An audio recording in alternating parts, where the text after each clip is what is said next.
Hello everyone and welcome to Newsphere.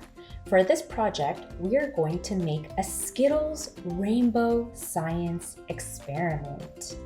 The materials required for this experiment will be a plate, preferably a white plate, warm water, and Skittles, but you can also use M&Ms. The first thing you are going to do is place your Skittles in a circle on your plate.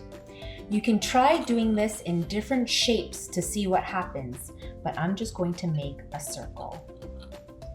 For a bit of extra challenge, you can make a pattern using the Skittles.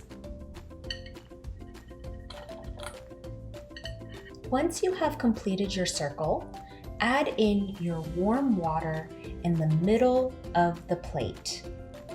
Make sure that you add enough so that it gets right to the edge of the candies. Now you're going to wait 30 seconds to see the colors come out. The color from the candy will start to dissolve away from the shell once you add in the warm water. So, how did that happen? Well, Skittles are made and coated with sugar. So once you add in the warm water, the coloring and the coating begins to dissolve very quickly. I hope that you enjoyed learning with us. Thanks for watching.